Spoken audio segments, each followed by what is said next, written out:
right, so I'm not gonna look up there. So welcome to February Skills Lab. For those of you that were here last month, you'll remember that we did a live listing consultation. And we had a lot of fun with it. And this month, we're going to do a live buyer consultation. And so what we'll do is Elena and I are gonna role play out as if we were there. So I will probably pretend that most of you are not in the room, unless you start laughing at me and then you pull me out of character, okay? One of the things that I'm asked on a regular basis is, Margaret, we never get to see you do it. Congratulations, Elena is the buyer and I'm actually going to be the broker this time. So that way you can see how I do it, although some of it are the elements that you're going to do. So we are, where are we? Are we at the Starbucks or are we at your house? Where do you want to be? At my apartment. We're at your apartment, that's right, because you don't own a house. So, all right, so we're sitting at her dining room table. And we're just gonna get started. Is there any questions? After we get done with the role play, it'll take probably around 45 minutes to an hour. After that is done, yeah, we probably want to close those as well. After that is done, we will actually kind of do a mastermind with some conversations, and Mitch wants in with his bowl of soup. So that you guys can talk. We've got some experienced agents in the room. We've got our lender partner in the room. And so we can talk through different ways to do that. As you're probably learning, there's not only one way, right? So you're going to find your own ways to have these conversations. Okay, so we do have somebody that joined. Okay, I have a question. So probably this isn't the first time you've met with them, right? You've heard you talk to them. it absolutely is. So they must have said, Margaret, I think I want to buy a house. Can you help me? And Yeah. it's your very first, you haven't sent them anything. No, I have. So in the role play, we would have answered that question. But yes, I have sent her our buyer guide and we're actually going to reference it. So let us go. And then if you guys have questions, write them down, you know, make a note in your phone or whatever, and then we'll come back and address them. Is that fair enough? This is so weird. Okay. I'm just having go too. Okay, just us, okay? All right. So Helena, thank you so much for having me out to your home today. And I'm super excited about where you are in your life and what you're doing. So you're ready to move out of the apartment and find a house. Yeah. Okay, well, let's start off a little bit and just kind of talk about what you're thinking, right? Yeah. So do you have a timeline in place? Tell me a little bit about what your goals are. Yeah, so I've been renting my whole life, never bought anything before.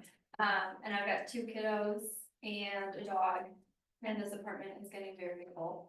Yeah, that can happen real fast, Yes. huh? Yeah, so I'm looking to buy a house. I'm hoping to buy a single family home. Okay. My lease isn't up until July though, so I've got a lot of time. Okay, yeah, it is only February 13th. Yeah, so, okay. yeah, but I wanted to get the ball rolling just so I kind of know what I'm getting into since I haven't done this before. Okay, awesome, okay. And when you say your lease is up July, are we talking about we need to be out July 1st or we need to be out July 31st? It's at the end, it's, yeah, it's 30th. Okay, fantastic, okay. Well, I see that you have here, the buyer's guide that I dropped off for you. Thank you, that was super helpful. Yeah, unfortunately you weren't home, so I just stuck it in the door, but I'm glad you found it. Was there anything in there that you had specific questions on that I want to make sure that I answered for you today? Thanks, so specifically in here, I mean, I kind of understand what some of these terms are, Okay. but not fully, so Okay. we'd be going over that, like earnest money. Oh, absolutely. So Okay. the beauty of that is I noticed that you opened directly to our flow chart. Yeah, And we're gonna actually go through that as part of, you know, what the process looks like to buy. And then you'll notice at the end, we actually put a glossary in there. So it does talk to you about those terminology, but don't worry, I'll put it in, take it out of Webster, I'll just make it real for you. Is that fair? perfect, that would be great. All right, so you got 2 boys. And so lease isn't up until the end of July. What's the earliest you wanted to move? Like if we found your dream home tomorrow, what kind of timeline would you be willing to go Yeah. early? So the boys are both in school, Okay, so I don't wanna move before the end of the school year. okay, But then obviously need to move prior, Cause my lease is up and we just wanna move before Okay, the next school year start. fantastic, all right, so we wanna move schools out at the end of May. Yeah, Okay, so our perfect move time is between the end of May and definitely no later than end of July, right? right. Okay. Awesome. And I don't really want, my lease is up at the end of July, and so I don't wanna be paying for my apartment and not be there either though. Okay, So I know that, I don't know how that works, how Okay. people normally make that happen. so that's very common, right? Okay. Because nobody wants to pay for a house that you're not living in. Right. Okay, and when we get into some of the timelines of what we're seeing in the market today, we will make sure that we address that question, is that fair? Okay, let's talk first about where do you wanna be, like geography wise, I mean, we're here in the Denver metro area. Is anything game, or is there a certain part of the world that you wanna live in? I would love to be in Arvada. Arvada, okay, any part of Arvada, or are we dealing with school boundaries that we need to be aware of? I mean, I would love to be within good school district, a good school district and within boundaries of good schools. That being said, I did talk to somebody, and I think I could do like 500, maybe 550. Okay. And I've been looking on Zillow and Redfin, and there's just not a ton. Right. For what I'm wanting, Okay. but Okay, I really like Arvada. okay, well, and good schools are, everybody has their own interpretation, right? Yeah. And so what school are they currently in? They're at Oberon. Okay, they're teenagers, all right, they're over on, okay. And do you wanna keep them there, or are you open to looking at some of the other schools that we have, or are you looking farther down the line? I wanna make sure they feed into this high school. Yeah, I'm looking down the line to where they're feeding into. Which high school? You have three choices, Ralston Where I Valley, want Pomona, or A West. I would love for them to be at A West. Okay, all right, great school. It's a great school. I know I've got a lot of friends whose kids graduated from there when I went to Ralston Valley, so. Okay. Very familiar with the school and the programs that are there, so, fantastic, all right. When you describe the home, if I was gonna say to you, describe the home that we find that's in this A West school district, what's the home? Tell me about the house. Well, I would love to have at least 3 bedrooms. Okay, So each boy can have their own room and I get my own room. okay, And I mean, 2 bathrooms would be great. I think we could survive with one though. nobody wants to share with boys. Come on, what are Right, you yeah, talking about? Okay. exactly. I definitely want a garage. Okay. I do not want to have my car sitting outside. Yes, And and windows is no fun in this weather, right? No, it's not. Okay. I had to do that this morning. It was not fun. No, And a yard for our dog. okay, when you talk about yard, describe it to me, is it a small yard for the dog? Cause obviously he's in an apartment, so you obviously don't have a Saint Bernard around here that I can't see. It's something where he can run around a little bit. Would love to have plays up for my kids.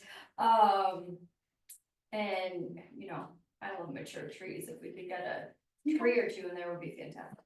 Okay, so nothing super huge that's gonna take you 3 hours every weekend to mow, but maybe something that you could get done in an hour? Yeah, Okay, I don't like the ones where you like walk out the door and there's like a strip of grass around. That's not so we want a little depth in it, right? Yeah. They get going on the swing set, you don't want them flying into the neighbor's yard? Right. Okay. Okay, got it. All right, so we're looking for something in the A West ideal area. If we can get it down to Oberon, that's great. So let me ask you this, so A West School District, and then you said 3 bedrooms.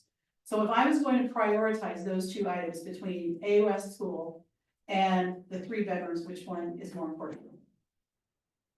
That's tricky. Honestly, probably, I would say the 3 bedroom. Okay, so 3 bedrooms is our #1 priority, okay? All right, and then we've got A West, so then 2 bathrooms. So if I was gonna put the 2 bathrooms and compare that to the A West School District, obviously, we know open enrollment happens in our Jefferson County all the time where kids are in different districts, so you Right. kinda got some flexibility Yeah. maybe there. Which is more important to you, having 2 bathrooms or going into being in the A West School District? A West. Okay.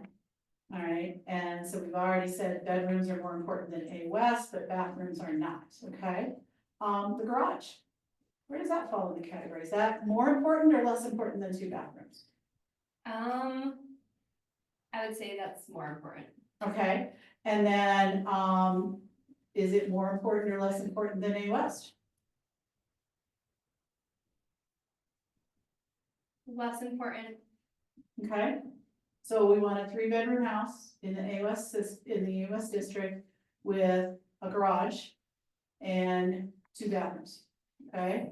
So a yard, okay, where does that fall? Is that more important or less important than the garage? I mean, from what I've been looking at, almost all, single family homes, they have somewhat of a yard. I know I don't necessarily like the super small ones, but at least it gives us something and something for the dog to get outside, go to the bathroom with. So that's probably at the bottom. Okay, all right, so let me clarify, we want 3 bedrooms in A West School District with 2 bathrooms, a garage, we didn't talk about 1 car or 2, is there a big preference there, or just somewhere to put your car? Just somewhere to put my car. Okay, I'm awesome. a single mom, so it's just me. Okay. Right now anyways. Well, yeah, but they're in Oberon, so, things happen, they can scrape their own windows when they're teenagers. right? Exactly, yes. Alright, so at least a 1-car garage with yard. Okay, so one more clarifying question, when we talk about the garage. So you have a garage, right, where it's completely enclosed, you put the car in there and you lock it up. But there's also very popular, especially in Arvada, carports, right? So a carport will provide you some cover for the car to keep the snow and the rain and the hail off of it, but it's not necessarily secure. Do you have a preference one way or the other? I do. I prefer it completely enclosed, but I'm gonna say I'm not completely against a carport. Okay, awesome, all right, super. Well, that gives us a really good idea where we're at. So you mentioned the $500,000 to $550,000 budget. You're right, in Arvada, what you're seeing on Zillow, to find a single family in A West, that might be a little tough. Yeah. So let me ask you another question. There's some gorgeous townhomes up there, right? There's some gorgeous duplexes. And you can find townhomes and duplexes oftentimes for a little less money than you can find a single family home. And we could find them that have garages and some yard space. Oh, So my they question do. is, there are some out there, Okay. right? We'll find them, right? Okay, I always thought a townhome didn't have anything for a It's yard. how, it depends on the community, right? The one I lived in does not, but the one I lived in the last time absolutely had a small yard. And it was big enough that I could let my little dog outside and she could do her thing. And then we had the green space and there's a park nearby that the kids could go play in. Okay, so my question to you is, we started with single family. If we found a townhome that was 3 bedrooms in the Arvada West School District that had 2 bathrooms, at least a 1-car garage and some kind of enclosed yard space, would you be open to looking at that? I think so. Okay, I feel like townhomes are especially like, I just gotta see it. But I'd be open to it. okay, fantastic, all right. So you mentioned price point, and I think I heard you say you've talked to somebody, so have you already chatted with a lender about Yeah. what your situation is? Okay. Yeah, Rocket Mortgage. Okay, Right. all right.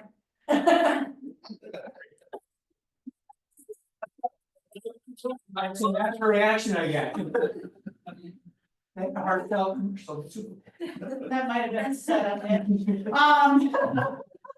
When lenders show up, I just can't stop myself. Okay, so you talked to Rocket Mortgage, okay?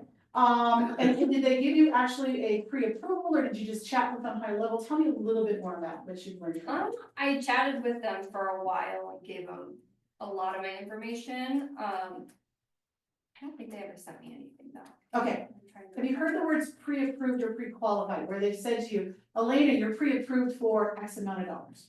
I've heard that before. Okay, but they didn't send you a letter for that? I don't think so. Okay, all right, let me ask you this, are you familiar with the different types of lenders that are available when you're looking to purchase a home? Okay. So, just a little script from the background, okay? So there's 3 different kinds of lenders, right? The first one is the Rocket Mortgages, right? I refer those to the big boxes, right? So Rocket Mortgage, Wells Fargo, by the way, I used to work for them, so I can say their name. And any of those big ones that you see advertised that are the great big names, okay? They're all great lenders, okay?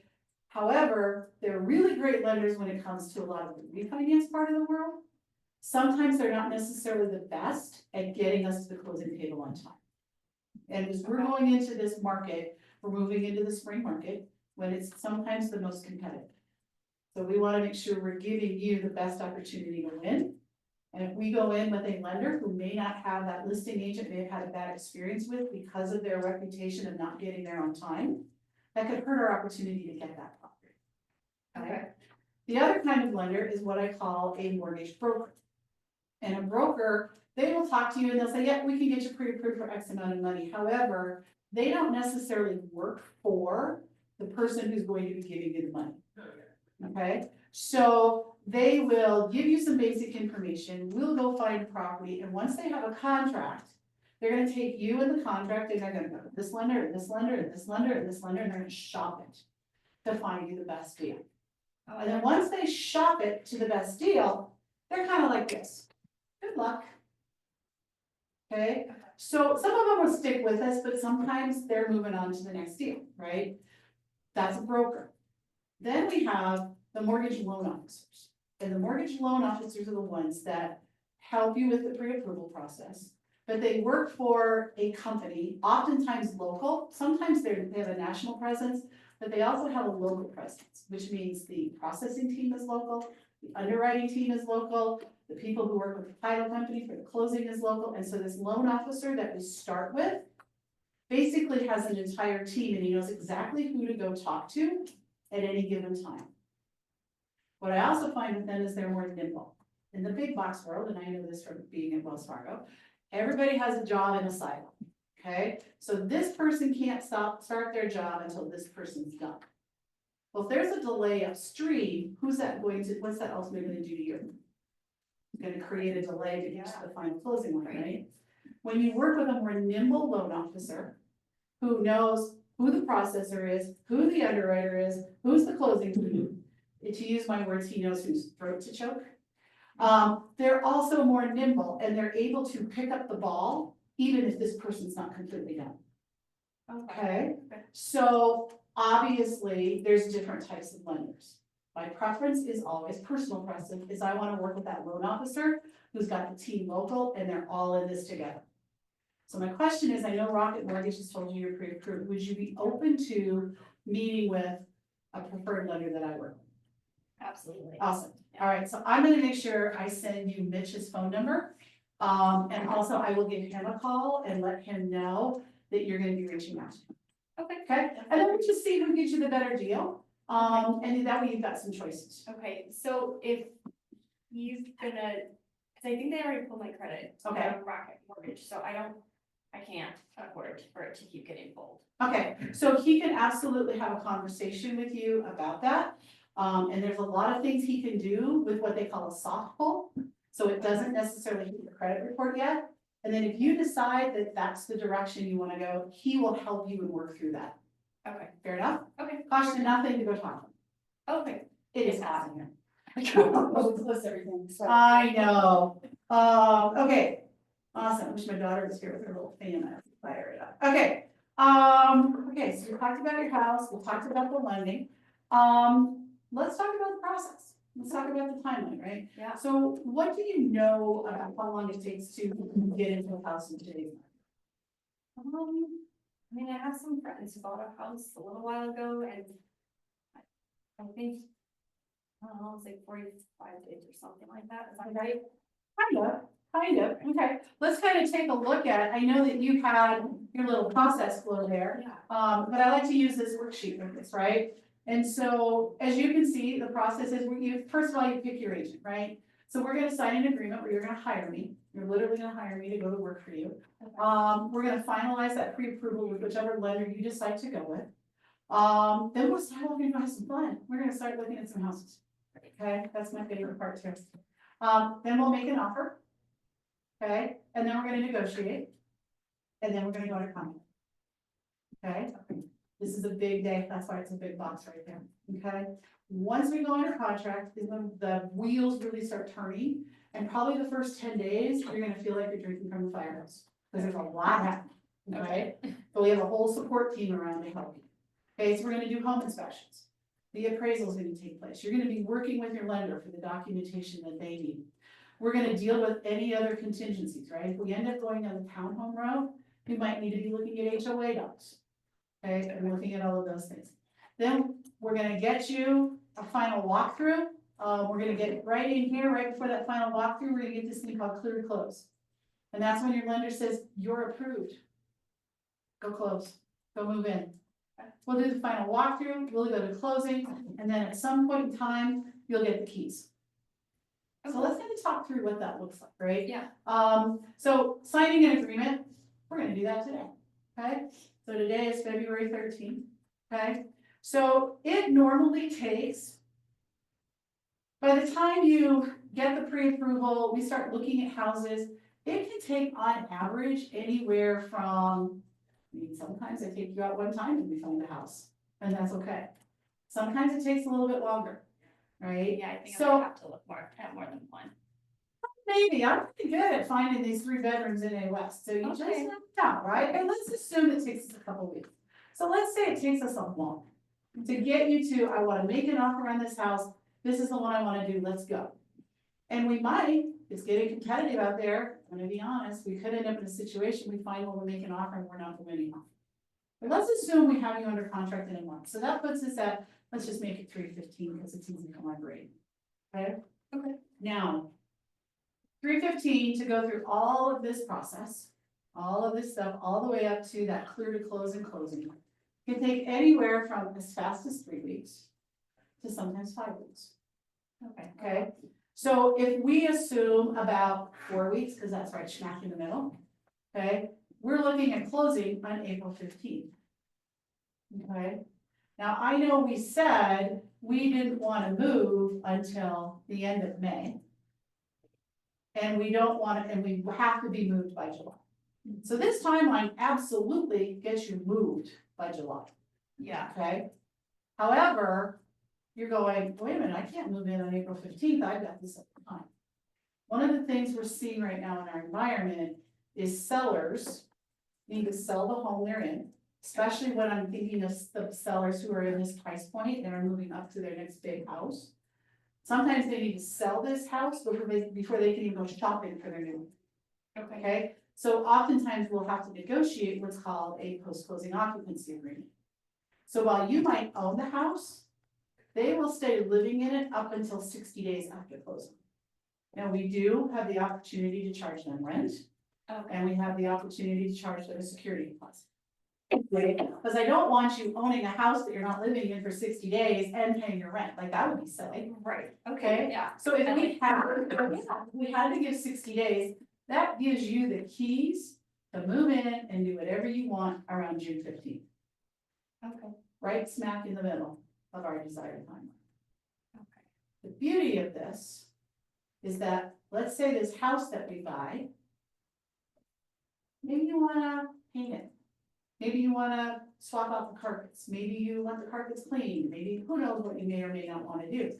It's so much easier to do those things before you move all your furniture and the boys and the dog in, Yeah, right? right. So that gives you time before your drop dead date of July 31st. Yeah, but that's still, if I move in here, then I'm paying my mortgage, a mortgage on the house, it's like the rent's over, right, at that point? And then I still have to pay for my rent Okay, into the end of July. so let's talk about that. So when you get a mortgage, when do you believe your first payment is due? At the first of the month, I want the money. They do, but the beauty of it is, it's not the first of the month after you close. Okay, so let's use our dates here. So if we closed on April 15th, okay? Mortgage interest is paid with what we call arrears. So when you make a payment, it's for the prior month's interest. Okay, so when you make that first payment, you're paying for the prior month's interest. So here's what's gonna happen. When we close on April 15th, as part of your closing costs, you're gonna pay interest from April 15th to April 30th. Okay, Okay. then you actually don't have a payment due because they're gonna collect the May interest when? On June 30th.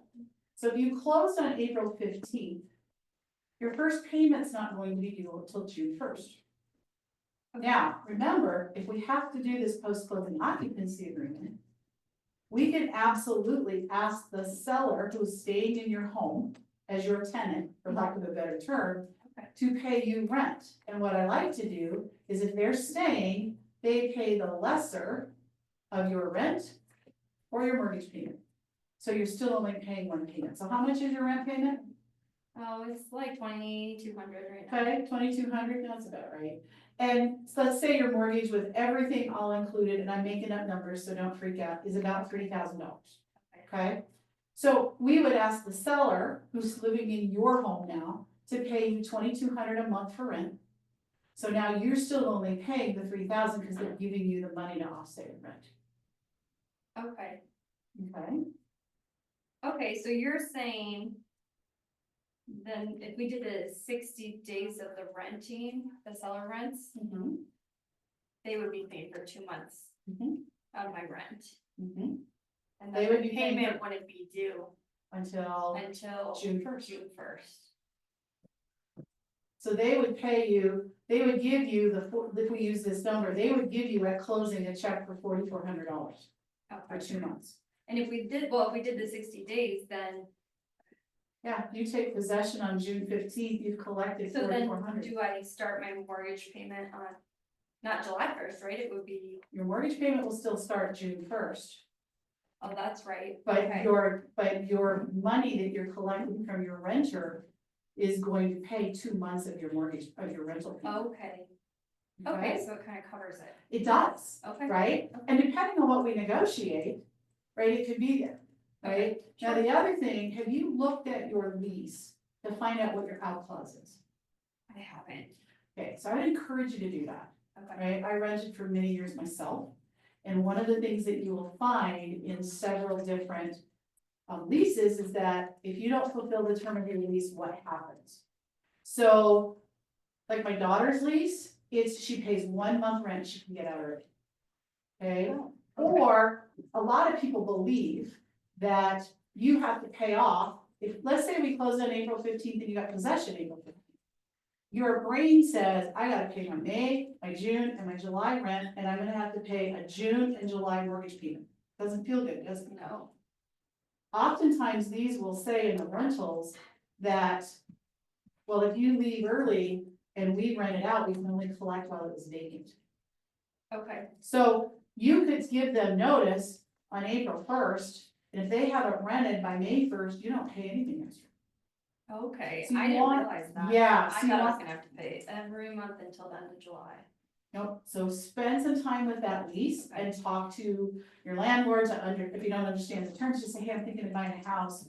If I were to find one before the end of July, what would that look like? Okay, yeah, I'll be sure to do that. The other thing I would say is this.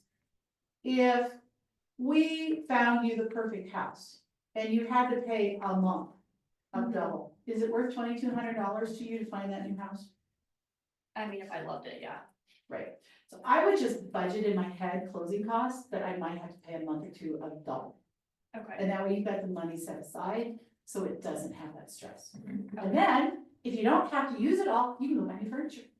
okay, Okay. yeah. Alright, super. So any questions on the timeline of what we can expect? It all comes down to this date right here when we find your right house. Okay. For inspections, Okay, how does that work? Do I pay for that? you do.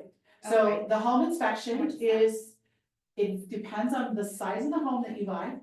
It's determined based what inspections that you ask for. But I would probably budget anywhere from $700 to $800-ish.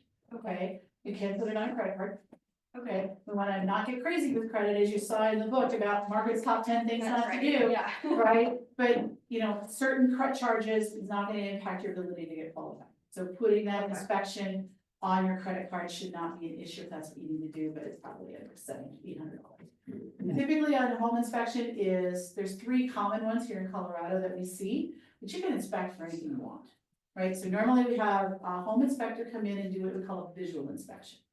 And they're gonna look at everything from the roof to the structure, they're gonna check the electrical outlets, they're gonna make sure the dishwasher runs, they're gonna check the electrical panel, they're gonna give you an overview of the home. These inspectors are good at what they do, but they're not experts in all of those things. So they're going to identify areas of potential concern, and if that happens, then we start asking some more questions, and we may have some vendors go out and look at things. Okay?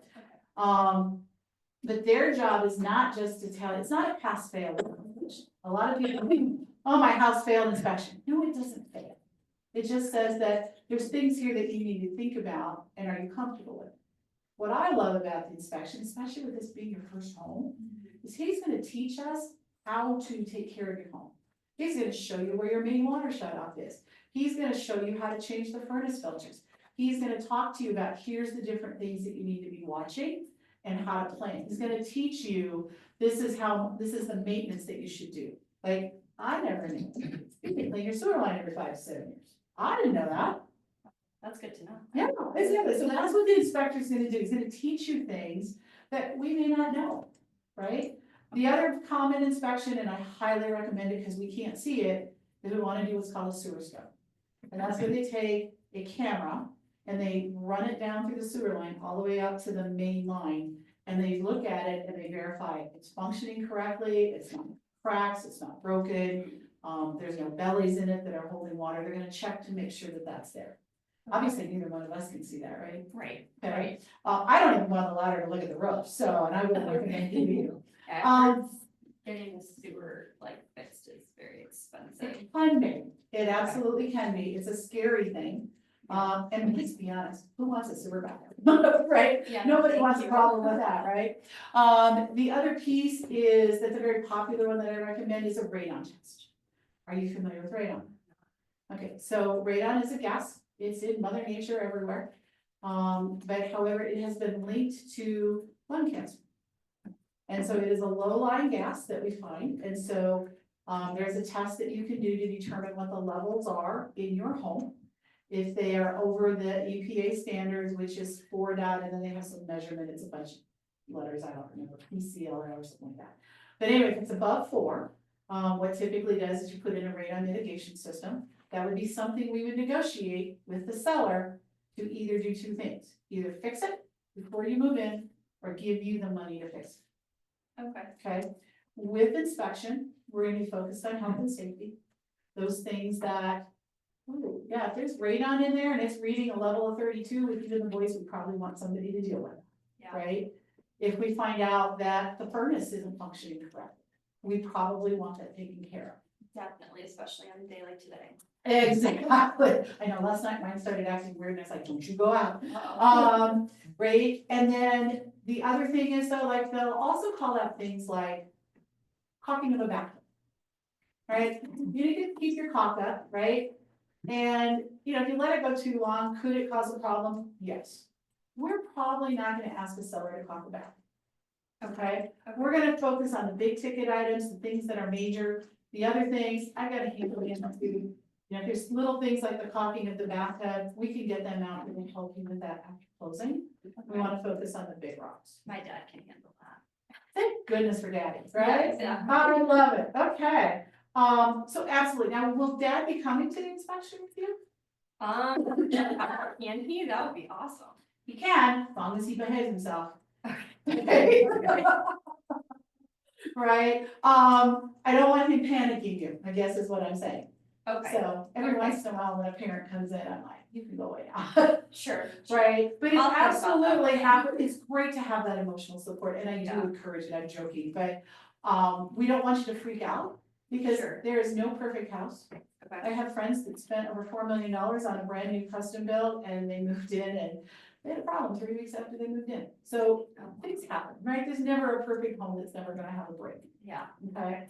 But we wanna look for the big things. When we negotiate with the seller, we'll be looking at 2 different things, and this is probably where your dad will really come in handy, right? Do we want the seller to fix them before closing?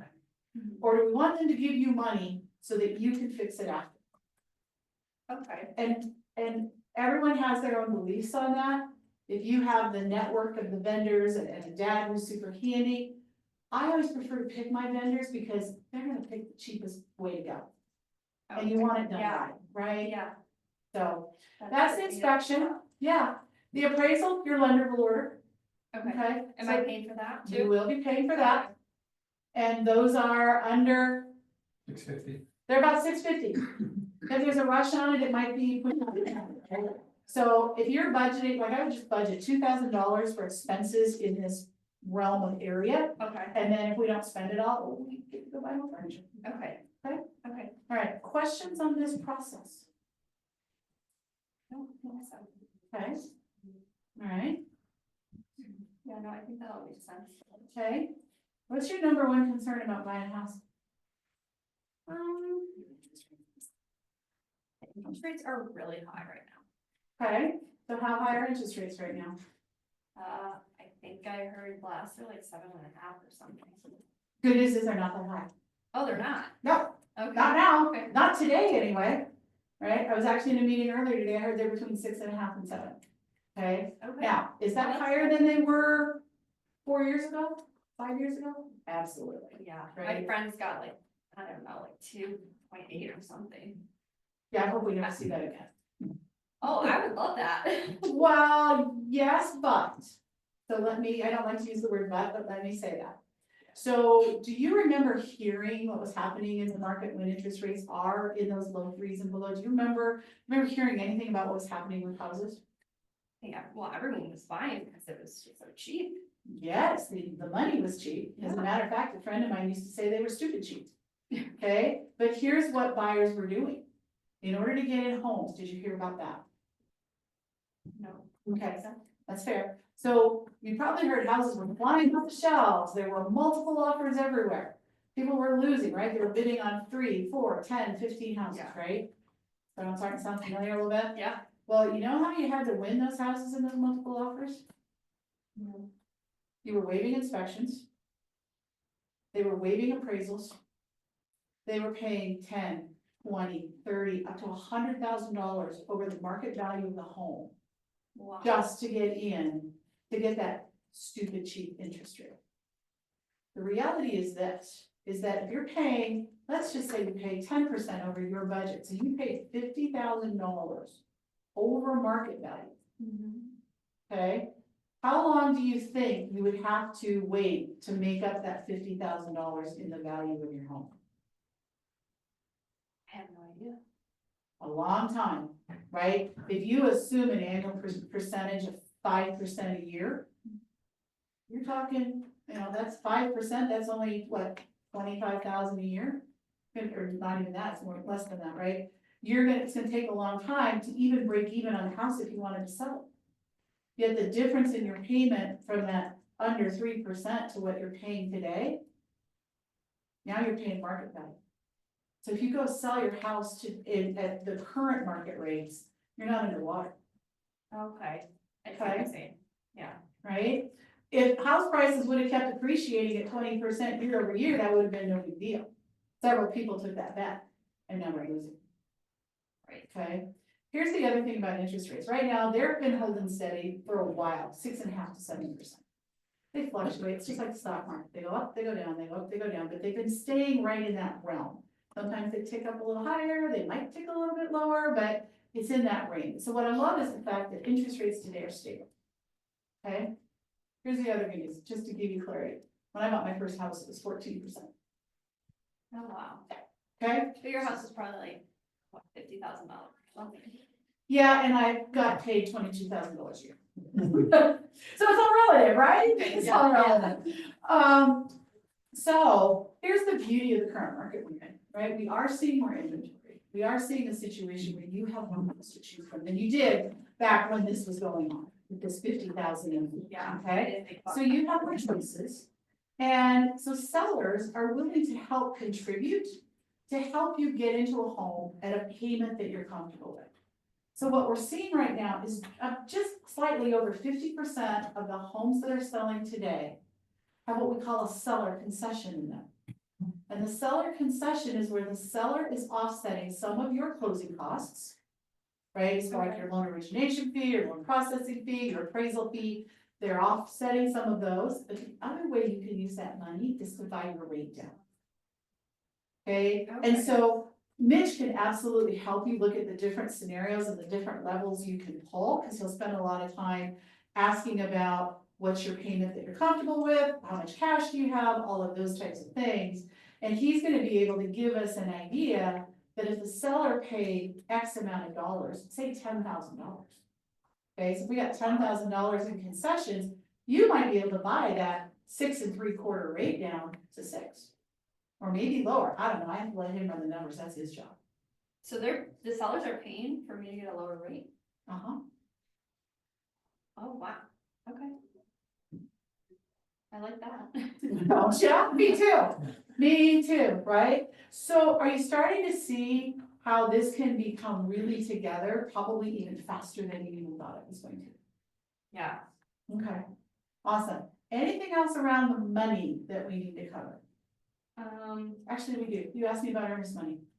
Oh, yeah. Okay, I did. so there's money that you need to have upfront, okay? So earnest money is money that you will pay right after we go under contract, so about 3 days after this magic date. And that money will be turned into usually the title company. And it's your good faith number, your good faith dollar amount, say, I intend to close this house. Now, if we find something in the inspection or we find something in the appraisal and you're like, oh, I am not buying this house. As long as we're following the terms of the contract, we can request to get that money back. If you Okay. default, you lose it. That's the earnest money. It's kind of like an How active. do I make sure I don't know? Well, we make sure that we follow the contract terms. That's my job. I have a team that helps. Okay. I have a transaction coordinator who helps us make sure we stay on top of the timelines. Okay. And as long as we stay with those deadlines, I'm gonna do everything I can to protect that earnest money in the event you decide this isn't what the house that you want, Okay. okay? Okay. Like if we walked in and we found out that, you know, there's a pretty big, huge crack in the structure and the whole house was about to cave in the next 3 years, we might wanna turn it. Yeah. And let's get your earnest money. Okay. Okay. All right. So the earnest money is on top of my down payment. So it actually contributes towards your down payment. So Oh, you pay nice. the earnest money on, let's call it day 3, okay? Okay. That's when you pay that earnest money. And at this price point, you're probably looking at somewhere between 5,000 and 7,500-ish. Okay? Then you've got a down payment. Do you have a down payment amount that you've already set aside? I have about 20,000. Nice. So you've got about a 10% down payment. Yeah. Nice. Okay. So when we go to closing, this money, say you paid 5,000, you said 20,000, right? Yeah.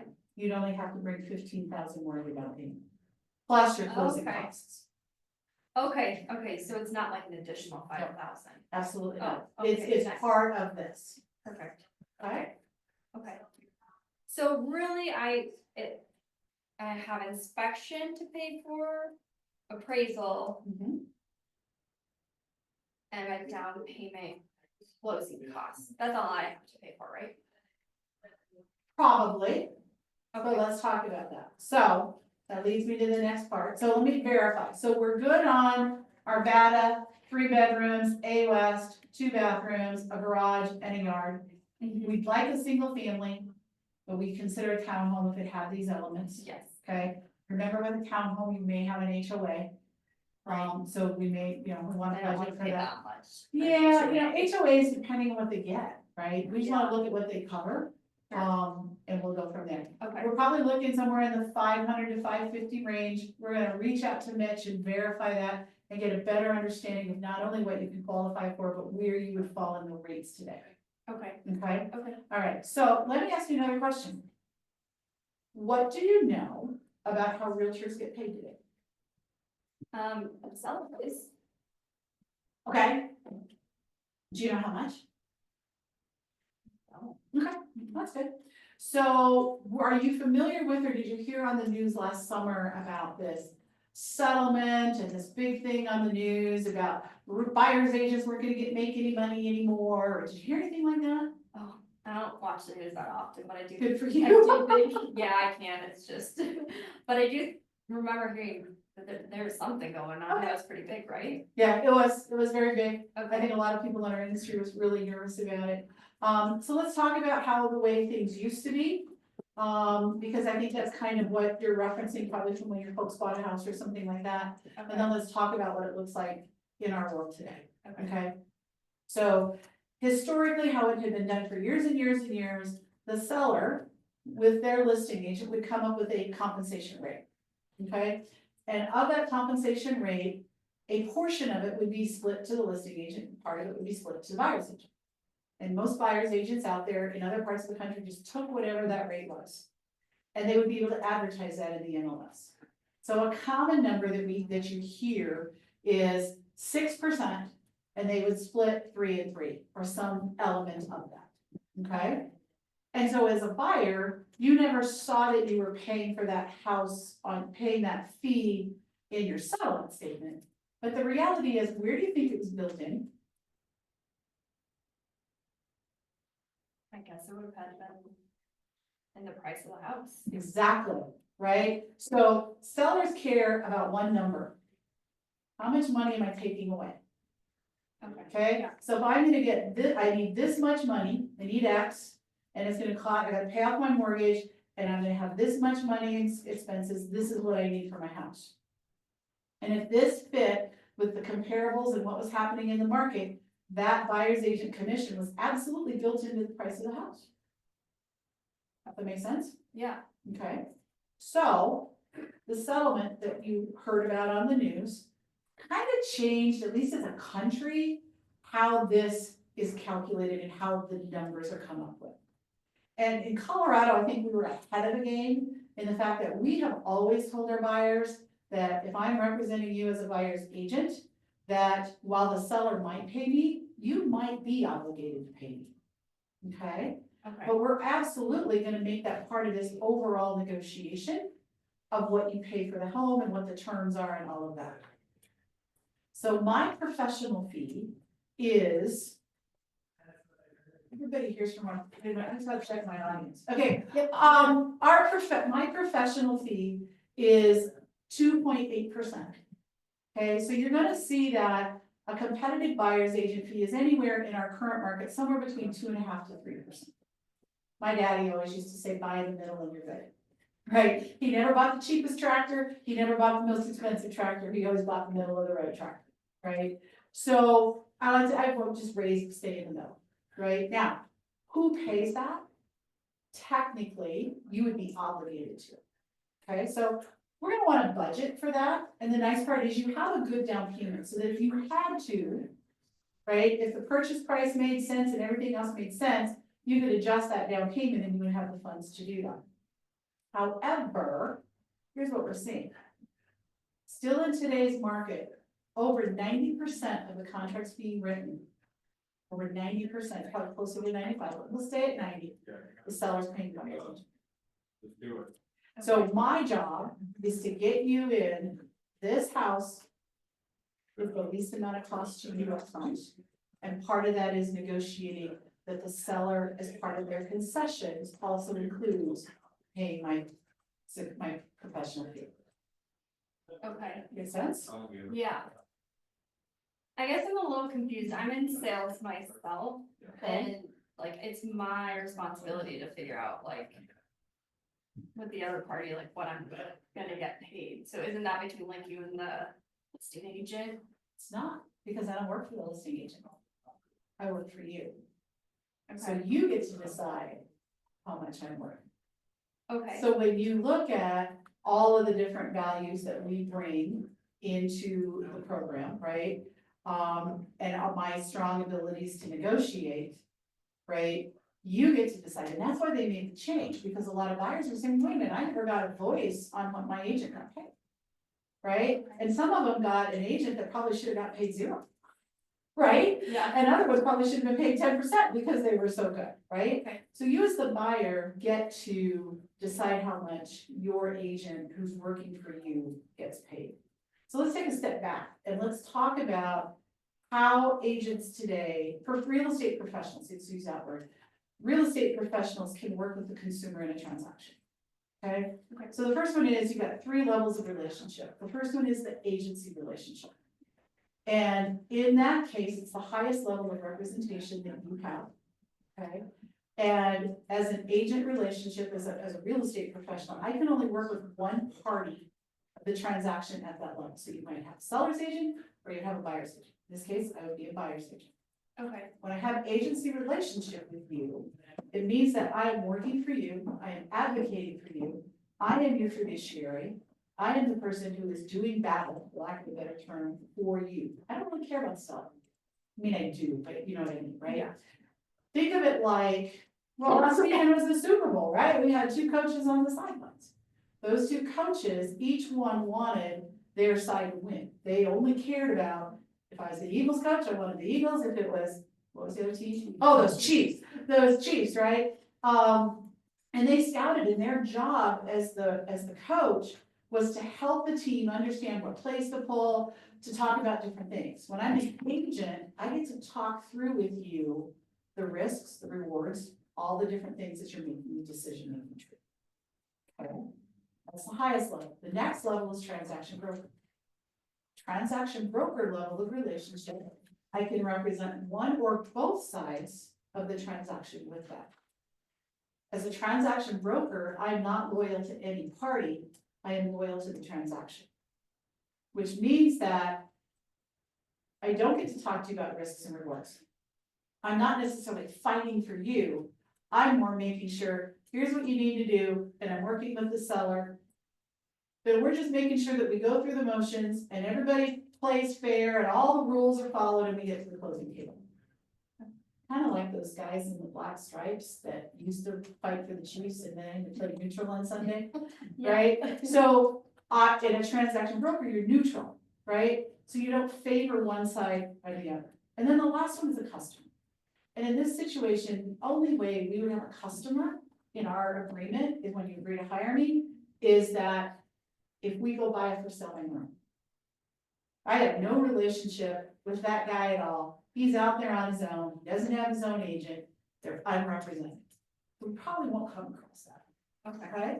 Do you see the difference in those? yeah. Do you have a preference on which one you wanna be, which one you wanna hire? You want Yeah, an agent I or would- you want a transaction broker? I would an agent. All right. They fight for me. All right, that's why you're paying my success fee of 2.8%. Okay, I'm gonna go out there and I'm gonna fight and I'm gonna negotiate so that the seller is paying that, and here's the reality. If we get into a situation where they're like, I'm not doing it, we're gonna get such a good deal on this house, you're gonna go, here you go, you're gonna be happy to pay. Okay. Is that fair? Yeah, yeah. Since I haven't fully talked with Mitch yet. And I don't know, the numbers, it just kind of makes me nervous, cause I thought I had everything figured out in my head, like monetarily wise. Okay, I did not know that I was gonna have to pay your fee. possibly. Okay, possibly to pay your fee, so. If we like work the numbers and I can only do like 2.5%, does that? Will you do that? Well, I actually do not charge people different amounts. Because how would you feel if you found out that I was representing this person next door?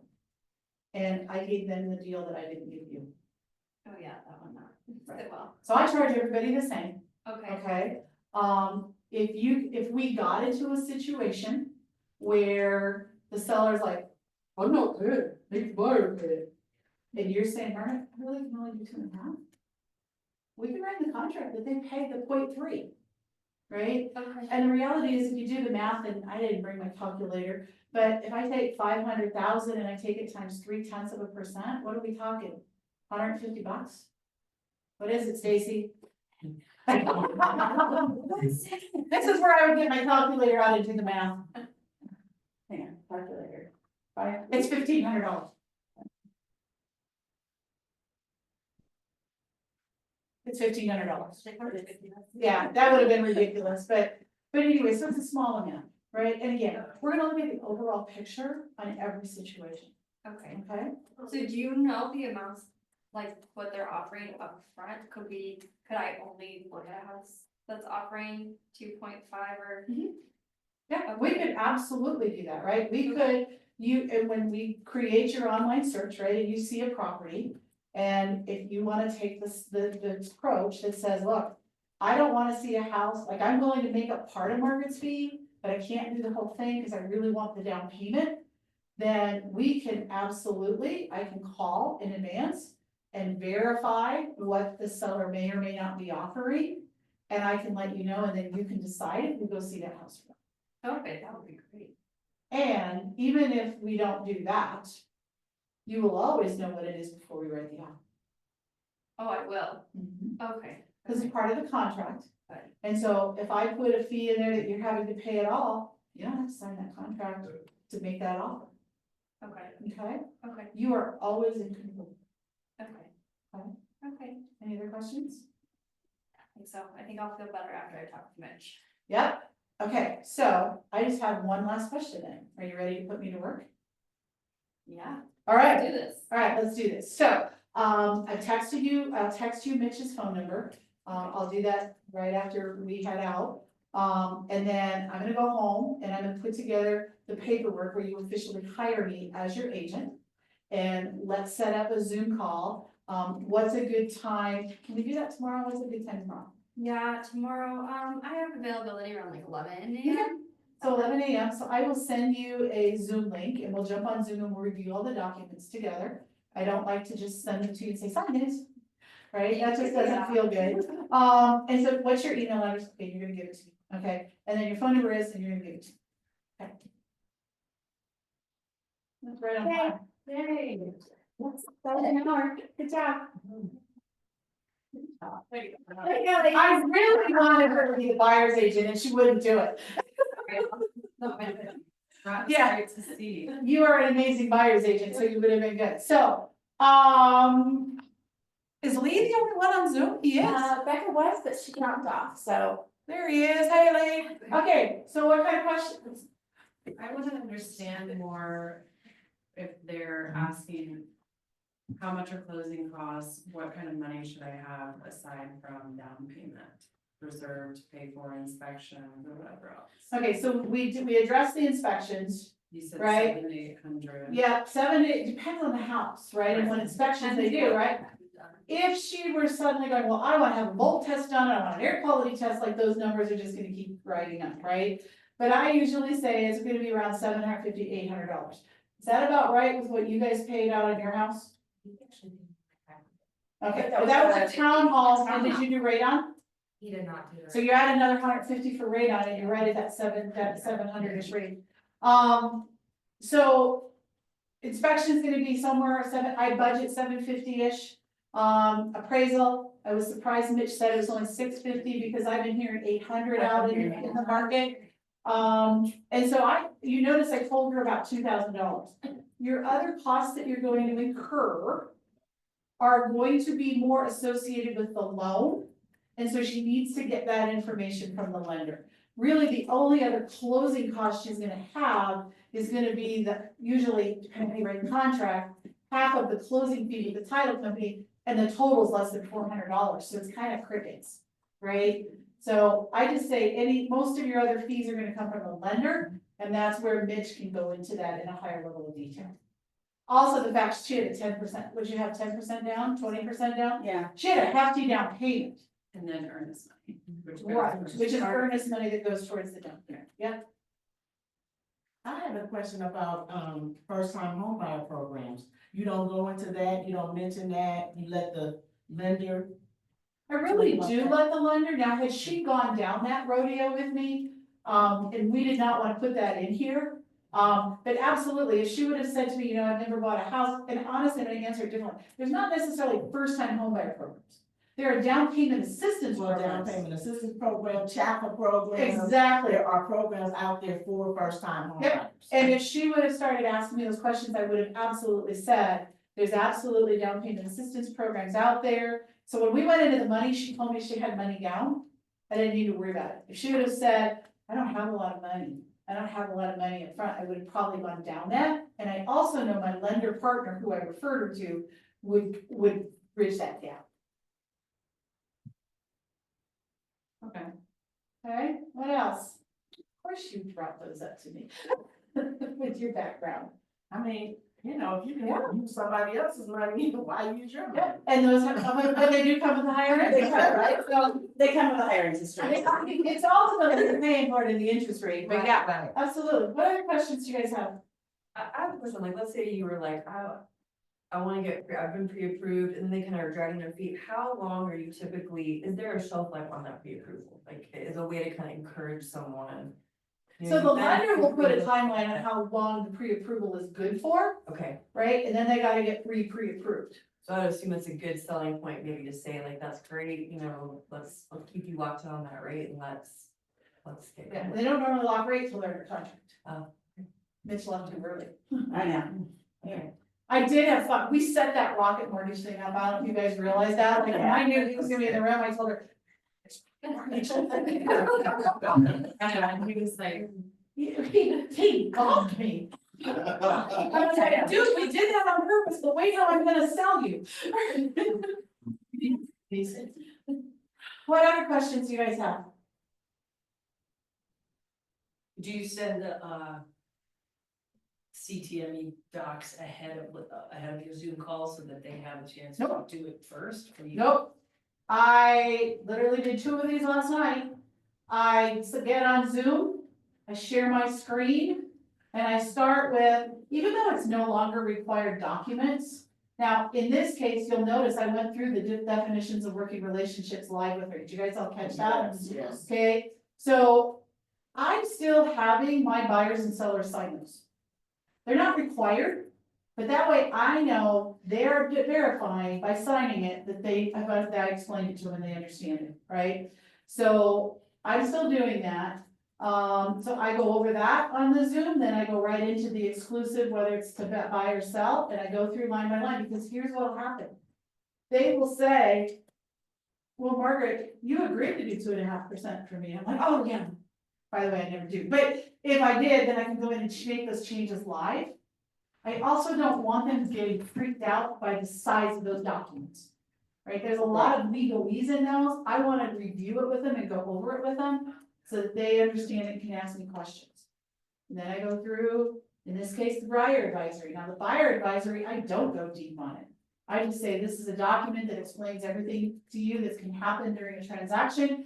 And I'll go, it talks about what happens if you get in an earnest money dispute, and if the rodents move in while we're vacant, and I just kind of flip through it and tell them to read through it. So like the one I was working with last night, she started talking about buyer possession prior to closing. Hear you? Yeah. Buyer possession prior to closing. So I made sure in the advisory, I went to that section about why that was a bad idea. Okay, and then I just tell them, please read it before you sign it.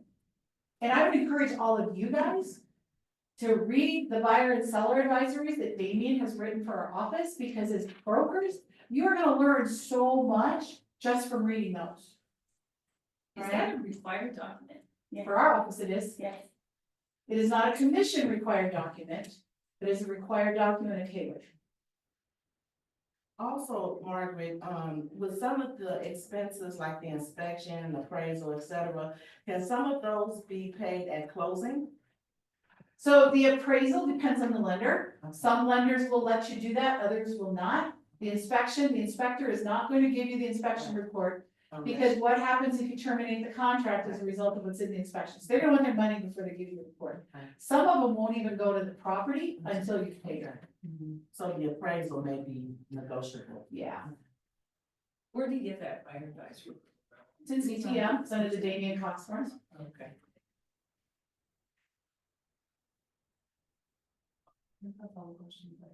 Wow. It's You only guys been have, 10 minutes. you have 55 minutes to pick, I mean, you've got Elena and I mean, you're the #2 broker in the office Yeah. sitting right here, right? And you've got some experience up in the front of the room. Fire, hit us with it. What's that little book? Good question. So this is, our buyer's guide. yours in particular or the Yeah, office? where did you get that? Okay, so this one, my director of operations, also known as Stacy Timberman, created this for us. Okay, we have one for sellers, we have one for buyers. I'm happy to let you guys take a look at it. And this is a document that we put out prior to meeting with the client. I prefer to hand deliver them so they're in paper. However, sometimes I have to send them digitally. There are designs in command of multiple different buyer's guides. So when you work with Chris Voorhees, he can show you how to do that, or take the class from Chris. Or Leslie Jackson, who teaches our tech classes every week, also once in a while will go down that path.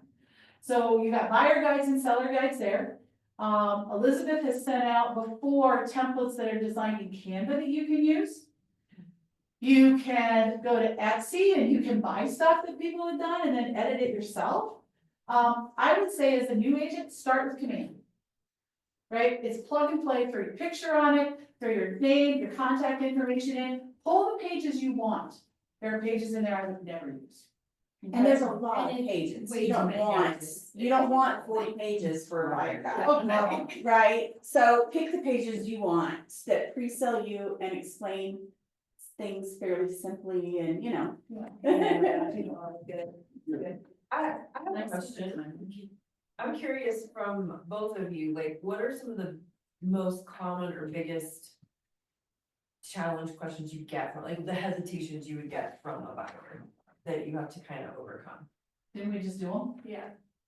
We were very Like, don't make that purposeful, seem so. we were Good, that's so, why I was we like, were very that. purposeful on the objections, like, Okay, when I wrote out the scenario, the only thing we changed was that you were using Rocket Mortgage. yeah. And then, I was whispering a couple of times to like, Interest rates is that one. interest rates, right? But those are it. We were very intentional. Interest Really rates, good. commissions, Yep. Missions. Timeline, sometimes, just like. The oh, rent like, thing. I don't need to, yeah, I don't need to Yeah. start looking yet. And the rent thing was kind of fun because I took different directions with it. I don't know if you caught it, right? One, if she has to do a post-closing occupancy and she collects rent, she's actually gonna turn out ahead. Right? And I was writing those numbers, see the piece of paper I wrote back here, right? Like I was showing her the numbers, right? I also went down the path of, why don't you plan ahead with your expenses that you might have to pay a month or two duplicate? But for the right house, why wouldn't you? Right? Because here's the thing, especially in this market, are the house prices today gonna be the same as they are on June 1st? What do you think? Just historically speaking. Right? House prices typically go up the full year appreciation in the spring market. So if the spring market jumps 5%, that $500,000 house is gonna be $525 in June. Do you think it's worth her to spend $2,200 extra month rent to get that $25,000 in appreciation? Say yes, right? So we didn't go down that path, I could have, but I already felt like we were beating that to a drum, so. I also like when you explained the agency relationship items, Margaret, you called it your success fee. You said this is why you pay my success fee. And I thought, I had not heard that before. I like that. Yeah. I actually learned that, so success fee or professional service fee. I learned the professional service fee actually from Linda Arcos, who was actually, she and I did a panel 2 weeks ago at the team rally, because she actually as a buyer's agent consistently gets 3%. Which most of us in the room, but I've never, well, I don't think I've ever had. Yeah, I was 2.8, but I've not done. yeah, the only place we used to always think 3% was gonna happen was at the builders. Or if I went, Yeah, if I went outside the metro area, outside of that's the where market, it's Soccer South, they do, that was more common. It's pretty funny. Okay, what else? Now, do you discuss at some point, her option of maybe going lower in price? So at her price point of 500 to 550 in our battle, we're gonna have a battle already doing that. Buyers are always willing to go lower, right? If they can find the right house. What I had to do with her, what did I twist her to? Townhome, right? I know my market. I know I have a better chance of finding her a townhome or a duplex in that price point than I do a single family. Now, I didn't dive into the HOA, I mean, sometimes the HOA fees, you Yeah. can get a higher price, Right. single family resident, right, right? So Yeah. it's a balancing act. right? But The other some of those component, single the other family homes have HOAs, right? Some of them won't sing, some singles do, like one of the ones I put on the market. In a couple of weeks, they have a $40 a month HOA. What do you think that's for? Trash. So not all HOAs are big expenses, right? Now, what I didn't do with you is, and I missed it, because you actually brought up your dad, right? Is that the condition of the home. I didn't ask her, was she willing to take on projects, and I probably, in hindsight, I would have, especially knowing her budget for a single family. So are you looking for a home that's, you know, looks like they're on HGTV? Or are you willing to take something that might be a little bit dated that you can either fix before you move in, or over time make the updates to? And I did not ask you that, and in hindsight, I wish I would. Thank you for that. And also I found that flipping through the buyer's guide with them makes me think of more questions to ask them. Especially the one in command, it has like 50 questions to try and narrow down their search. What the inside of the home looks like, what the outside, exterior, very specific stuff. But I also have said, why not take this home with you? I will try and do that to them as homework if I can. Yeah. Again, I don't work with a lot of buyers, so this was kind of weird. Well, the one thing I would say that she did, you were very purposeful about, was, in this scenario was, here's your list of things you want, which ones are, which is the most important? And really flipping back to that, because when they start looking at homes, that'll come up again. The other thing that you really didn't have to go into with what she said is diving deeper into like the specifics, because sometimes people will tell me something really nebulous, like, oh, I need a big kitchen. What does that mean? What does big mean to you? And why is that important to you? Because then I start to understand what we're looking for in a house. Oh, well, it's really important because I always host Thanksgiving and all the holidays at my house, and I have a big family in the extended family in the area, and they're all gonna come to my house. And I need to be able to cook this and this and this and this. Okay, well, it's hard, you know, let's talk about that and let's see what we find, but those things that they want sometimes aren't things you can search in the MLS, like, quote, big kitchen. Yeah, no, What does that look like? You know what I mean? Like, or, yeah. Well, and the other side to that is also at that price point on a single family, I might not find her a home that's gonna allow her to feed 25, to cook for 25 people at Thanksgiving, so I might say, have you considered catering part of that? Right? Or say, have you considered running a hall for that family, right? Yeah, right. Because you gotta keep them real, Right. right? And on the same token, I didn't want to spend, I mean, I might have dove in a little deeper if this was real. To what you said, Arden, about going, actually using the guide and go through that, you noticed I never touched it. Right, I write down an outline and I had it in my head, but if I knew, my key points with her was what? Her timeline and her needs, and her budget. Wanted to make sure we got about your interest rates and the financing, we talked about the process. And we talked about my compensation, but guess what? If I can't hit what she needs, if she would have said, I will only buy a single family home and I won't pay more than 300,000 in Arvada. I'm done, like, I can't, that doesn't exist, Elena, I'm sorry, I'm not the agent for you. I would have never even gone to compensation, I would have cut our conversation off. Right. If she didn't believe, after we went through the plan of all the things we do to find homes, right? And the process, and if she wasn't comfortable with that, I wouldn't have gone to compensation. Now, that plays a lot more on the listing side. But to have an outline, and if you've not done a lot of these and you're not really scripted on them and have done a million where you can pull yourself back. I would take a little piece of paper and I would stick it on something and I would put. Needs analysis, process, compensation, hire me. Yeah. Because that will keep you on track. Because aren't those the most important parts of the buyer consultation? Right, and so. To do that all the time, because you go off on a little bit of a tangent. Yeah, you never pulled me down a bunny hole. No. But she could have, right? And I remember one time I took Charles, this guy called me, and it was a listing, but this guy called me, and he wanted me to come out right now. And, yeah, you guys have all seen Charles, like, you know, he's a pretty good security guard. And so I said, Charles, he was coaching with me at the time, I'm like, we're gonna have a listing appointment and your job is to not say a word. He goes, why? And I said, because this guy called me, he wants to meet today, I've never met with him, I don't know who he is, I don't know if this is set up, I don't know if this is something that I don't wanna get involved in, and I just need somebody else there with me. So Charles went. And then when we got there, you know, the ultimate compliment that Charles gave me that day when we were driving back And I said, so give me some feedback. He goes, you always went back to how you wanted to control the conversation. Okay, you always went back, like he would try and take me down a rabbit hole and I would address the rabbit hole and I would go back to my cadence. Okay, and then Charles said, and you realize you couldn't take it in with your right hand tied behind your back. He wasn't a big guy. He was not he was a little old frail guy. I don't know if he's even still alive today, right? So we talk about, and at boot camp, for those of you that have been there, right, I give you scripts, right? I give you just buyer consultation scripts, I give you the listing consultation scripts.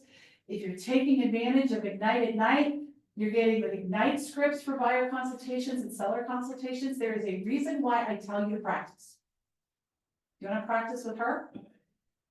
When you're at the coffee table and you've never done it before and you're with a live client, do you wanna do your first buyer consultation or seller consultation that way? Did I sound scripted? No. Did I follow Jeff's script? Pretty much. The more you do it, the less scripted it sounds. Seriously, because it becomes natural. Conversation. I mean, yeah. What else?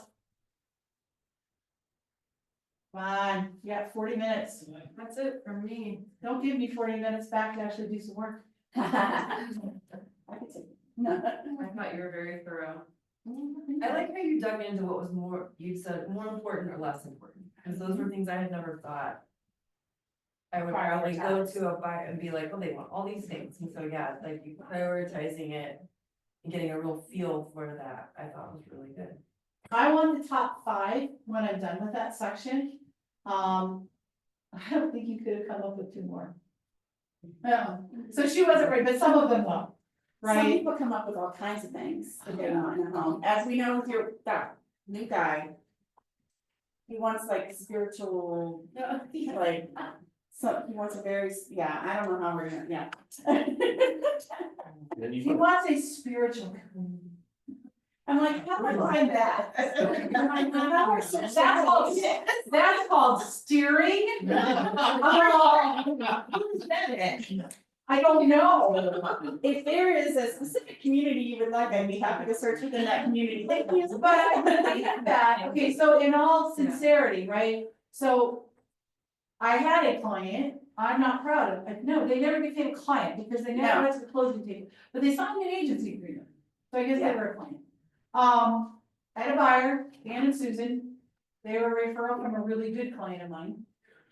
And we went through the needs analysis, and back then I was using the one that's similar to that's in Command, and it was like 4 pages, right? Of all the questions and what they wanted, and they actually walked in to the consultation with that fully completed, and she says, I want all these things. We got it narrowed down, like she had a number, like this is 1 through 15 or something, and I said to her, I said, you know, Susan, if we get lucky, we'll find a house that's got the top 10. I showed them 69 houses. Oh. We wrote 3 offers, didn't get any of them. I would have fired them had they not been a referral from a really good client. And so I found this house, it is coming soon in the MLS. And it checked 12 of the boxes, 12. Okay, I even had the contract pre-negotiated with the listing agent. Took them out there. Dad and the kids are excited, they are ready to go, okay? She marches through the house. Walks out the front door, and I was like, oh boy. This was house number 70. So I gave her a minute and then I went out and I said, Susan, look at this house. It not only has 1, 2, 3, 4, 5, it has 11 and 12 too. I don't like it. I mean, you don't like that. I can't believe this is happening. There's no place for a basketball hoop. It was a townhome. There's no place for a basketball hoop. I said, okay, but here's the good news. There's a park with multiple basketball hoops a block away, and a rec center 6 blocks that way that has both indoor and outdoor hoops. I want my kids in my yard where I can see them. Okay, you can't answer, you I can't can answer. answer, you may know the answer, so don't. How old are the kids? 16. 17 and 18. They Boys, can't walk the block, you go play basketball. Boys. They want to go walk the building, they have to. I never showed them another house, they got a divorce, she's now in Kansas, he's somewhere around here, and they still are renting. Oh, They my never God. bought one. And that would have been in 2016. Oh. So think about what house prices have done since 2016. Who does it kind of like? Just to get it, it's equity, then go get your house with your basketball. House prices are too high, these are gonna crash. I know. So. Don't be afraid to fire a client, because I'm Yeah. not proud of the fact I showed him 70 houses, and then when I talked to my friend. Who'd given me all this other business, which is the only reason I kept going, she goes, I couldn't believe you worked with him that long. How did you tell me? Yeah, why didn't you call me? All right, what else you got? Who's ready to go do a buyer consultation right now? I feel more prepared, but. Okay, so here's your homework. Get your buyer guides done. Right? I don't care where you do them, I don't care how you do them. I will review them in coaching if you want me to, but these are such a great success, right? These pre-sell you, right? You notice that we never talked about how long Margaret's been in the business, any of that, because it was already done. So the consultation was about who? Her buyer. Had nothing to do with me, nothing. That's what I want, so that's why I don't go over the buyer guide, I will like maybe drive her, like. I used to go to this process page, but now we have the timeline document that I stole from Beth. And so I just use this now. Either one, I don't care what you use, right? Get those done. Get a hold of some scripts and start practicing them. The best way to learn a script so it doesn't sound, because here's what you're all gonna say. That doesn't sound like me. You're all saying it. No, I didn't even, I can't do that. To make But it guess sound- what? I can't make it sound like me. I said it. Back in We the day. both did in We both did. 2014, I right? was like, nope. And so, and now I'm like, oh my God, I can't believe how scripted I am. But here's the reality, right? Here's how you learn a script. You write it every day for 30 days. So whether it's your consultation, right? You write it out. I've been writing the listing script again I don't get it in every day, but I probably get it in 3 to 4 times a week. I just write it word for word the way it is on the book. Okay? Then you read it out loud to yourself. Say it out loud. The reason we write it is when you write, where's my teachers? When you write, whose voice are you hearing the writing in? Your own. So now you're hearing yourself say it out loud. You're using your eyes, you're using multiple senses, which means your learning power goes up, right, teachers? Okay? So I'm learning it, I'm hearing myself say it, then I actually say it out loud. Sherry Gill used to do her listing consultation when she would walk her dog around the lake. And then you practice with each other. So if you're an open house person, Jeff, if one of these guys was with you at an open house and they said, hey, can we practice our buyer consultations together? Would you say yes or would you say no? Yeah. Help each other. Practice with each other. If there's nobody at the open house, what else you got to do other than play Candy Crush on your phone? So be productive when you're in those open houses and nobody's coming in. I'll tell you, the fastest way to get somebody in is start practicing a consultation. And they will walk in the door, and one time, we did an open house and I went, oh, this would be so dead. So I had my laptop set up, I had my book ready, and I was gonna fire out a bunch of tax stuff. Did I even turn it on? I don't think you did. We were so busy, right? So, bring something with you that's not related to the open house and you'll get busy, Right? okay? Practice. Practice the buyer, practice the seller, like do one a month, like don't try and do them all at the same time, chunk this down.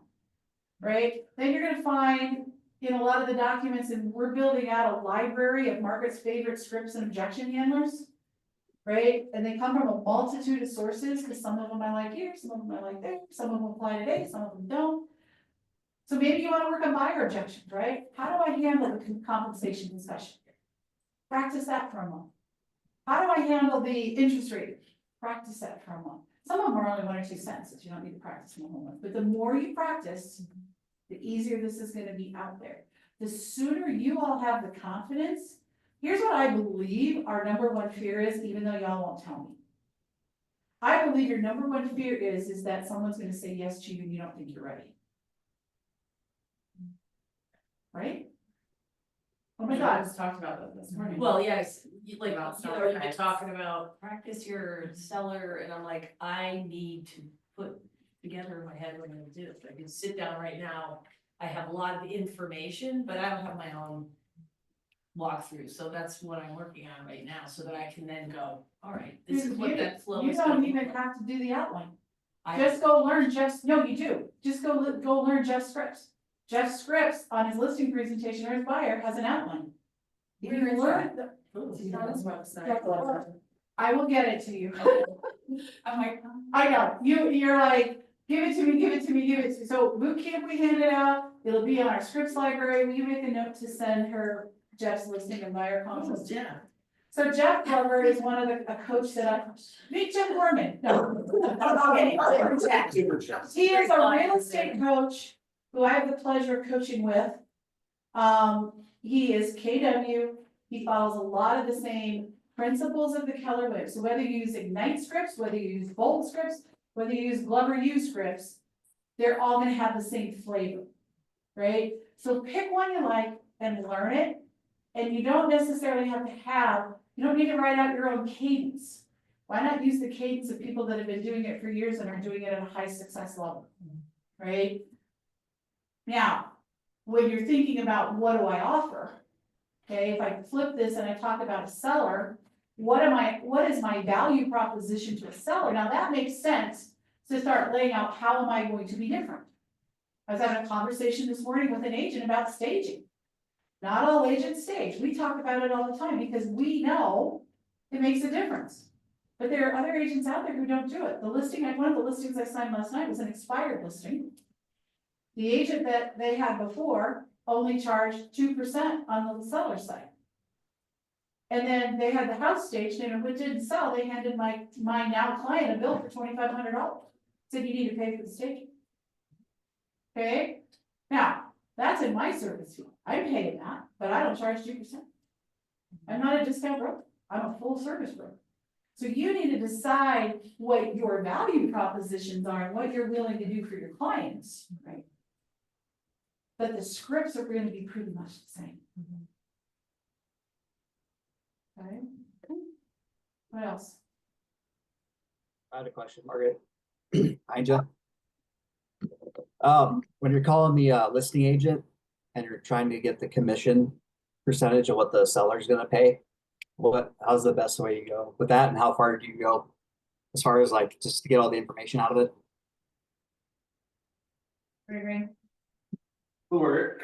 No, you just say hello because you don't know who I am. Oh, that's right. Well, Hey, Jeff, it's Margaret at Keller Williams. How you doing today? good yourself? Good. Hey, I just got done showing your house at 123 Main Street. And I gotta tell you, my buyer really likes it, and, I haven't really spent too much time talking to her yet, but I feel like we could be making an offer on that, or at least talk about it. So I'm just kind of curious, how things been going since you hit the market? Going pretty well. Had a couple showings. Okay, Got announced coming up this weekend, but yeah, going pretty well. fantastic. So do you have any offers in hand? No, not yet. not Okay. yet. But definitely open to any interest at all. What are you thinking? Well, don't know, like I said, I haven't really spent a whole lot of time talking too in depth, I like to get ahead of some of these phone calls once in a while when, you know how you pick up that vibe when you're with a buyer, so. Tell me, if I were to put an offer together, other than price, because we know that's always super important.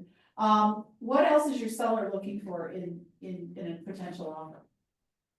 They probably want a 30-day post-closing agreement. Okay, And pretty much that's the only thing right now what they need at this point in time besides full price. looking for it. Okay, absolutely. So on that post-closing, are they already identified a property, or are they gonna need some time to identify? They just need time to get out, Okay, got it. So they've got a place to go, it's just that moving time. yes. Gotcha, okay. Question for you, so, as part of the price, I know you mentioned full price, and I totally get that. Is the seller offering any kind of, concessions related to rate buy downs or anything like that? Are they offering that? No, they're not. Not at all, okay, all right, very good. And then, one last question, how is your seller, are they participating in any way, shape, or form to the buyer's obligation as it relates to the buyer's agent compensation? They are offering a 2.5%. Okay. Seller. That's a competitive number, okay, fantastic. Well, is there anything else I need to know, as far as timelines with the, like, how much time do you need to review the offer? Or, how are you looking at it? Like, are you holding to a certain time frame, or is it, are you reviewing them as they come in? What do you guys need? Just reviewing them as they come in. Okay, 12 hours, 24 hours, what do you need? 24 hours would be safe. 24, okay, fantastic. Anything else I need to know? No, that's pretty much it at this point in time. But we've already posted all the documents up, so you can review any concerns at all Okay. on the any disclosures or anything like that you need to review at this point in time. Perfect, appreciate that. I know there was a couple of things we weren't sure on, so I'll take a look at those. Fantastic. So here's what I'll do, Jeff. You know, I know what it's like to be in your shoes and somebody calls and asks you a bunch of questions and then you never hear from them again and they never get an offer. Here's what I promise you this, is that, I'm gonna sit down and talk to my buyer when we sit down for coffee. We got a couple more houses we're gonna take a look at. And I will text you and let you know if they decided to offer or not to offer, so you're not sitting there waiting for me. Does that sound good? Sounds great. Awesome. All right, Jeff. Have a great day. Thanks. So do you always have to ask the listing broker what they're willing to pay? Okay, is it posted somewhere? It's not posted, so that's part of the NAR settlement, right? It's no longer advertised, right? But in this case, she didn't want to write an offer on anything that wasn't paying. She was willing to pay half of it, part of it, but she wasn't willing to pay more than 2.5. And what the question was is, show me how that conversation goes when you're asking what the compensation is. I have gotten to the point, and what we're seeing is that most buyer's agents aren't even asking. They're just sending in the offer based on whatever their agreement is. So my agreement with Elena was gonna be 2.8, right? Now, in reality, I would have never asked Jeff that question if Lee wouldn't have asked me to demo it. I would have cut that piece completely out. Everything else I would have left in play, but I wouldn't have even asked him what they're offering. I would have protected her and asked upfront for the 2.8 In the contract, and then let them counter me if they don't wanna pay it. that's how you work it. That's how I do it, okay? There are other agents out there that will call, and then they'll be like, oh, you know, again, then maybe they'll just match him, I don't know, right? Because here's the thing. What if I was a discount broker and my agreement with her was 2, and he's offering 2.5? Now what happens? I can't get 2.5 unless I do this. Hey, so Elena, I know our agreement's at 2%, but this seller's offering 2.5, so here's an amendment, so that we agree to pay 2.5%. That's gonna be ugly conversation. That's an ugly conversation. That's a no, thank you. Right? See ya. That's a KMA, right? So, however, that conversation also could look like this. Okay, so Elena, I know our agreement, no, so first of all, y'all know I don't do 2%, right? Okay, Elena, I know our agreement's 2%. I was talking to the listing agent.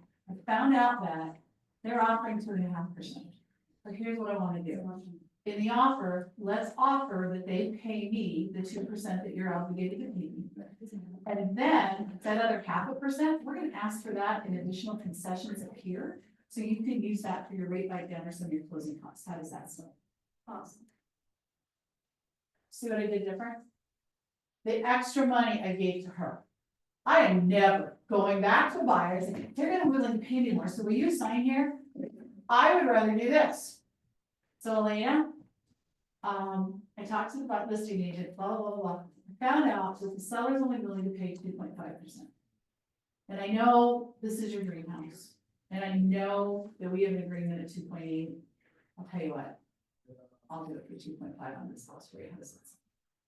I always want to be the hero, not the loser. Okay, the loser asks for more money. The hero says, they're not willing to pay everything you're committed to. And I'm not gonna do that. Like, do you guys think I would have done that for Dan and what's her name? No, Never. If I've shown her 3 houses, am I willing to take a little bit less? maybe. Maybe.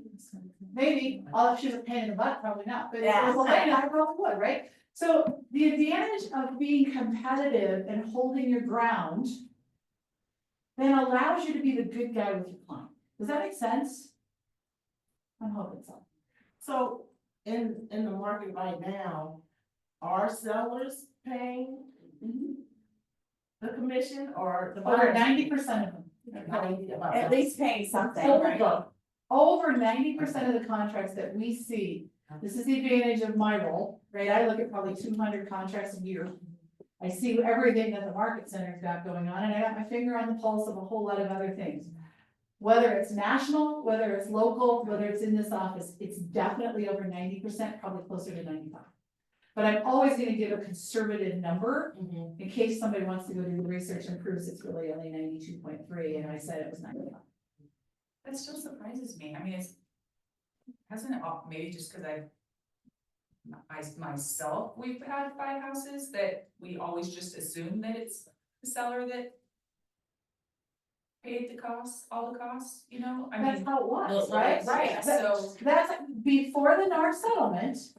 As a listing agent, I would go negotiate with Arden and she'd say, I'm willing to pay, Margaret, I'm willing to pay a total of 6%. And I'll say, great, we're gonna split that 3, 2, and 2, 8, because that was pretty customary here in the Denver area. Right. And then I would go to the MLS and I would advertise buyer agent co-op 2.8%. Well, because of the NAR settlement, we can no longer put it in the MLS. So now the conversations with sellers are different, conversations with the buyers are different. In Colorado, the good news is we've always used the buyer agency agreement. So we've always had the buyers are obligated to pay. Where it says in the contract, seller may pay, buyers obligated to pay. We've been using that since what, girls, 2014? Right? So in Colorado, it's been really easy for us to transition, right? In some of the other parts of the country, I still can't believe in some of the Facebook groups I'm in, how some of the buyers agents still don't get it. Yeah. They don't get it. And so if you don't have an agreement with your buyer up front, and you make an offer and they say, no, you don't have, you're working for free. Right? You don't wanna do that. So it's easier for us in Colorado because that's how we've always done it. But you're right, the seller has always historically, you notice I said that, right? Traditionally for years, the sellers have paid both sides and this is how it worked. Yeah, I just don't ever remember addressing it. It was never an issue. No, but today I did. Yeah, Yeah. no, I mean, in my personal. It was probably in the contract as a seller, it would have said total commission and the amount to the buyer. It was in that, but that's just how it was done. And honestly, people are As still. the buyer, you Still would have seen doing it. I wouldn't have seen it as the buyer. You would have seen it in the MLS. Yeah, but you would. That's it. But the buyer's not looking at the buyer isn't looking at the MLS. It still helps to attract actually the buyers to come to the table. To have that commission paid. It really does, especially if we were talking about price point that these guys were just talking about. It's not so much a factor, I think you get into the $1 million plus range, I think it becomes a different conversation. But the lower price point, it becomes a major conversation. Nice part is shit, 20% down, so we could have wiggled things around, we could have, right? And again, when I started asking those questions, right, when she's got 20% down. I'm surprised you can say, but wait, I've been saving that for my down payment, not to pay you. Right. Right, but. That's what I would say. There was a certain element, and I don't think either one of us was looking at the clock, I think I glanced up once, but, cause I was very intentional in us staying in play. If she would have pushed on it, I would have said, look, here's what I know, right? If you go 18% down, I get it, and she's gonna say, well, then I don't have to pay that private mortgage insurance. Well, the cost of private mortgage insurance between 18% down and 20% is such a small dollar amount. In your payment, it might not be an issue. That's where my lender partner's got to play. right? This just that the buyers have to come up with so much money. It's like, come on, sell everything, you help me out with the roof. And they are. But they are.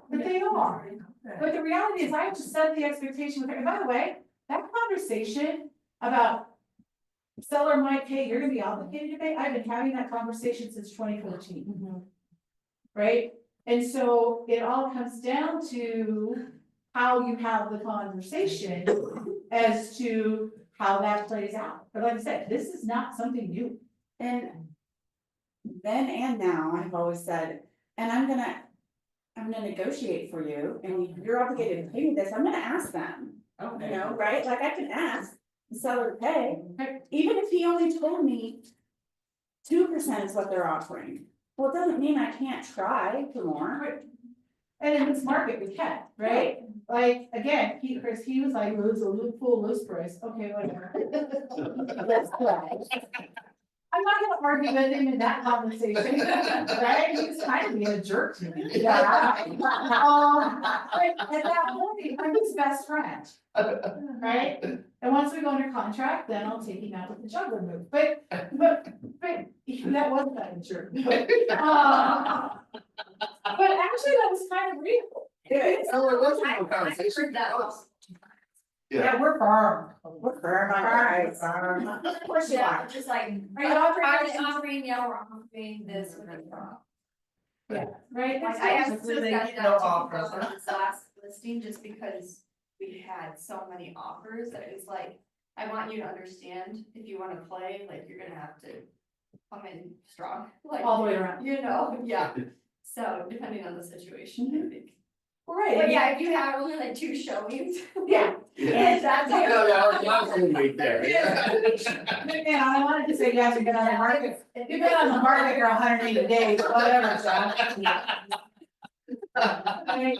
But here's when we laugh and we have a good time, right? It's part of the memories in here, right? But here's the reality, right? Everything's negotiable, Everything. right? If I go back to 2021 and 2022 and it was madness, and if we were writing the buyer agent co-op in the contract the way we do today, how many deals do you think the buyer would have rather paid 9.8% than they go $50,000 list price? Yeah.